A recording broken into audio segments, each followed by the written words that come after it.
Olá, seres pensantes. Espirais. Elas estão em todos os lugares, nas ruas, nos objetos e até no seu corpo, como em digitais, cabelos cacheados e até dentro do seu ouvido. Mas você já pensou, e se elas fossem perigosas? Bom, essa pergunta é abordada nesse mangá, Uzumaki. E você pode até estar confuso. Por que alguém criaria um mangá de terror sobre espirais? Primeiro vamos ser introduzidos a um velho conceito no terror, o terror cósmico, ou horror Lovecraftiano, subgênero literário e cinematográfico que se caracteriza por retratar o terror do desconhecido e incompreensível, também conhecido como cosmicismo. Características: foca no terror do desconhecido e incompreensível, retrata ambientes de terror com figuras abomináveis que podem destruir o mundo, enfatiza a hipótese de que a humanidade não tem um destino certo no universo, remete ao começo de todos os seres e estabelece um limite intransponível para o conhecimento e entendimentos humanos.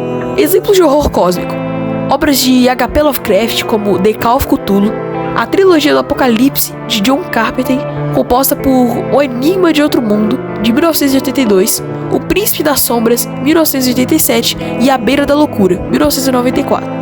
Reanimator, de 1985, Do Além, 1996 e Dagon, de 2001, Aniquilação, de 2008, O Farol, de 2009 e A Cor que Caiu do Espaço, de 2019, da Netflix. Mas como Junji Ito poderia criar terror cósmico num mangá? A resposta é não usando um monstro, mas sim um conceito. Kirigoshima está revisitando Kurozu-sho, uma cidade onde a escuridão parece se enraizar a cada esquina. Algo nessa cidade que nunca deixa de se assombrar aqueles que passam por ela. E talvez seja por isso que Soichi, ao contrário de muitos, não consegue simplesmente esquecer o que aconteceu ali. Ele é, de certa forma, o único que mantém a lucidez diante dos acontecimentos cada vez mais estranhos. Mas mesmo a lucidez tem seus limites. O pai de Soichi começou a apresentar um comportamento que à vista poderia parecer uma excentricidade inofensiva, uma fixação por espirais. Primeiro foram pequenos objetos, depois padrões em tecidos, e o logotipo se tornou uma obsessão sem controle.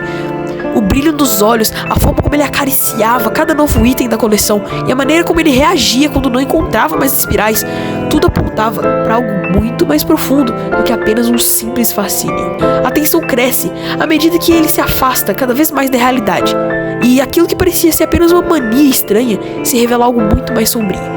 O horror não é apenas no comportamento obsessivo, mas na direção para a qual ele caminha, ou melhor, no que ele deseja se tornar.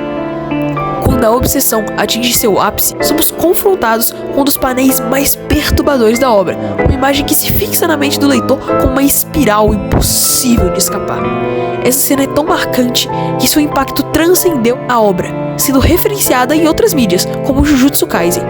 Kurozu-cho nunca foi um lugar comum, mas conforme Kiri caminha por suas ruas, a cidade parece mais distorcida do que nunca. Há um peso no ar como se o vento carregasse algo além da brisa salgada do mar. E é exatamente o vento que começa a se tornar um problema real. Pequenos redemoinhos surgem do nada, dançando pelo chão como criaturas vivas. No começo parece inofensivo, apenas poeira girando em círculos. Mas eles crescem. As rajadas se tornam tão intensas que os telhados rangem, as placas das lojas se retorcem, e então, um instante, os tornados descem dos céus. Enquanto isso, um farol brilha na costa. Ele sempre esteve ali, barco silencioso no horizonte, mas agora seu feixe de luz se move rápido demais. As pessoas dizem que algo mudou dentro dele, que quem sobe até o topo nunca mais desce. Talvez seja coincidente, talvez seja paranoico, mas a cidade não se importa com a lógica. A única coisa que importa aqui é a espiral. Todas as casas se formam em uma espiral. Todas elas se rearranjaram na cidade inteira, formando um padrão de espiral que pode ser visto de cima. E no centro dessa espiral há algo que talvez você nunca possa esquecer. As pessoas que se esconderam dentro dessas casas poderiam achar que estavam seguras da espiral, mas elas estavam se tornando apenas mais uma com a espiral. E o céu parece acompanhar o movimento, girando em torno de um ponto central invisível. Esse é o fim da saída, o destino para aqueles que ousaram permanecer na cidade.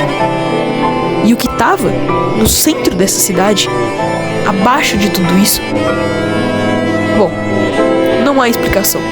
Nunca há. O horror de Uzumaki não precisa de lógica, e é exatamente isso que o torna tão poderoso. jiu-jitsu.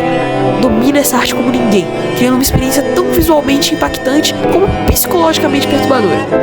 Ele apenas nos faz sentir que algo tá errado, que algo nos observa de um canto que não conseguimos enxergar. Se você chegou até aqui e ainda acha que consegue dormir tranquilo, tente ler outras obras do jiu-jitsu, como Tomi e Gio. Mas um aviso, depois de um Uzumaki, você nunca mais verá uma espiral da mesma forma. Se você gostou desse vídeo, por favor deixa o like. Se você não gostou, dá dislike do mesmo jeito que engaja. Deu muito trabalho, então se você puder se inscrever, eu vou ficar muito agradecido, porque eu trago vídeos como esse todo mês. E é isso, falou e até a próxima.